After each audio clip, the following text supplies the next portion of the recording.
मंगळवारी 9 सप्टेंबरला सकाळच्या दरम्यान सोलापूर जिल्ह्यातील बार्शी तालुक्यात सासूर या गावामध्ये लोकांना आडबाजूला एक 4 व्हीलर दिसली। गाडी गावच्या आडबाजूला पार्किंग केलेली होती, त्यामुळे लोकांना संशय आला की ही गाडी गावातली दिसत नाही। लोकांनी गाडीच्या जवळ जाऊन पाहिलं तर सर्वांना धक्का बसला, कारण की त्या गाडीमध्ये होता एका व्यक्तीचा मृतदेह। गाडी गावामधील कोणाचीच नाही, त्यामध्येच त्या 4 व्हीलरमध्ये एका व्यक्तीचा मृतदेह। त्यामुळे गावामधील लोकही घाबरले। त्यामुळे त्यांनी लगेचच ही माहिती गावातल्या पोलीस पाटलांना दिली। पोलीस पाटलांनी देखील घटनास्थळी जाऊन पाहिलं तर खरोखरच गाडीमध्ये मृतदेह होता। त्यांनी लगेचच वैराग पोलीस स्टेशनला फोन केला आणि या घटनेची सर्व माहिती दिली। पोलिसांनी लगेचच घटनास्थळी धाव घेतली, गाडीची पाहणी केली, मृतदेहाची ओळख पटवण्याचा प्रयत्न केला। तेव्हा समजलं गाडीमध्ये ज्या व्यक्तीचा मृतदेह सापडलाय तो सोलापूरचा नसून बीड जिल्ह्यामधील आहे।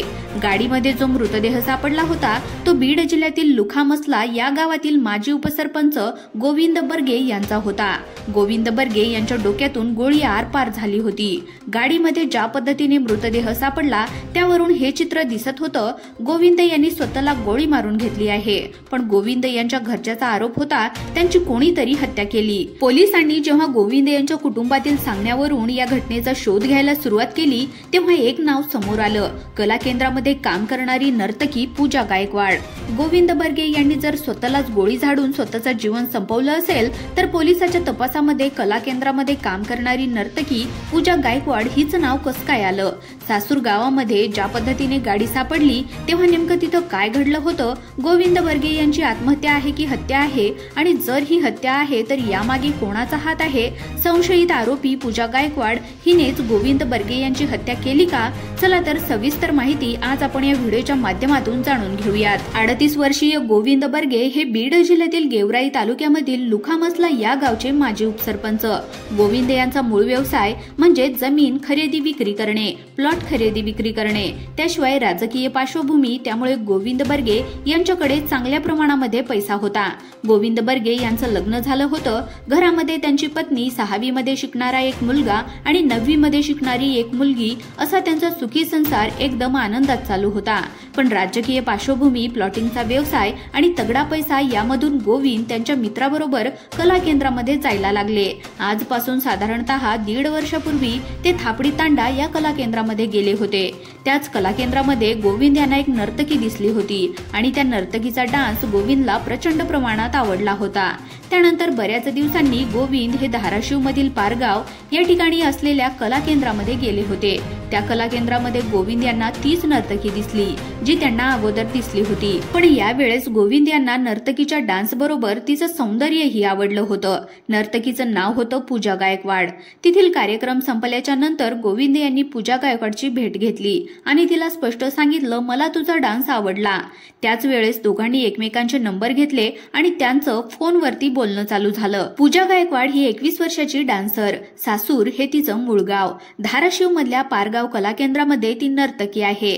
त्याशिवाय पूजा गायकवाड सोशल मीडियावरही प्रचंड ऍक्टिव्ह असते। ती इंस्टाग्राम, फेसबुकवरती आपल्या डान्सचे रील्स टाकत असते आणि त्याला मोठ्या प्रमाणात लाईक देखील मिळतात। इंस्टाग्रामवरती तिच्या व्हिडिओमध्ये कमेंट करणारे अनेक जण होते, तिच्यासोबत चॅट करणारे अनेक जण होते, पण तिचं रोजचं बोलणं व्हायचं फक्त गोविंद बर्गे यांच्याबरोबर।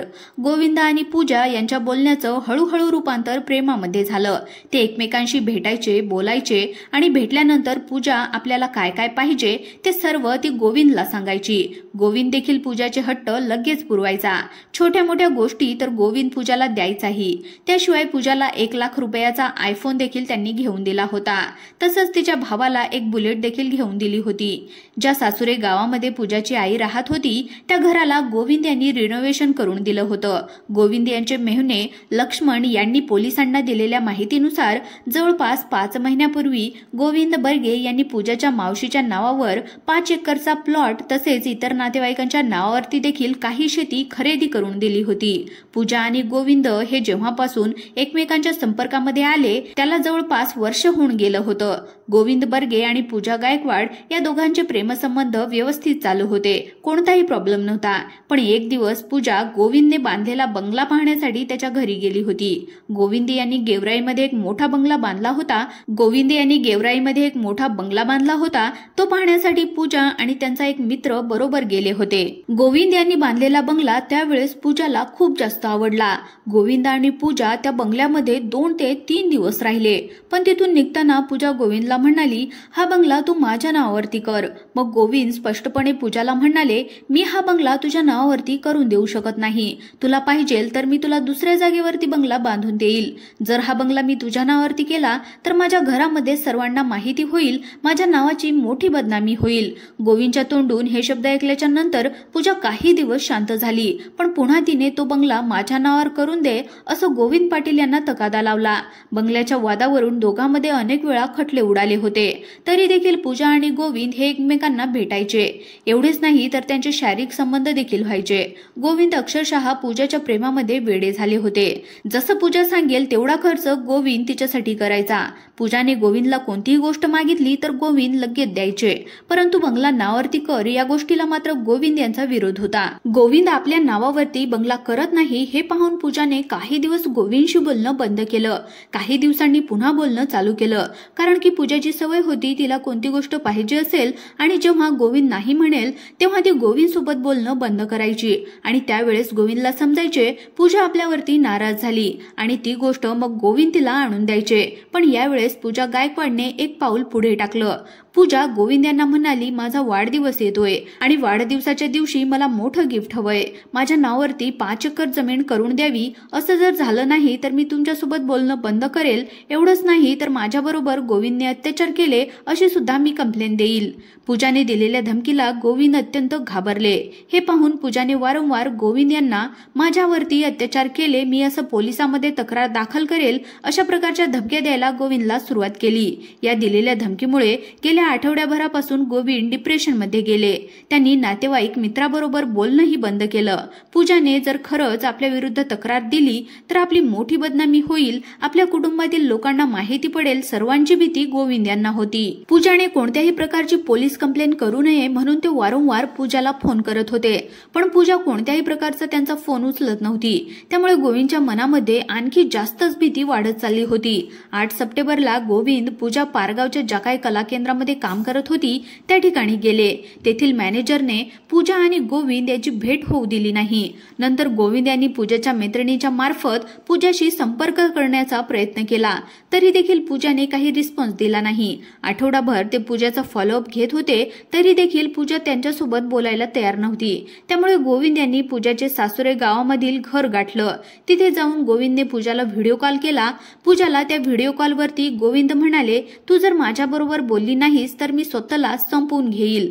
पण पूजा त्या साईडने म्हणाली, मी तुमच्याशी बोलणार नाही. ती तिच्या बोलण्यावरती ठाम होती. 8 सप्टेंबरला दोघांच्या व्हिडिओ कॉलवरती फक्त एवढंच बोलणं झालं होतं आणि 9 सप्टेंबरला लगेचच गोविंद यांचा मृतदेह सापडला. जेव्हा या घटनेचा शोध सुरू केला तेव्हा त्यांचं पूजाबरोबर काय कनेक्शन आहे हे सर्व स्पष्ट झालं. पोलिसांनी दिलेल्या प्राथमिक तपासानुसार गोविंद अगोदरच डिप्रेशनमध्ये होते.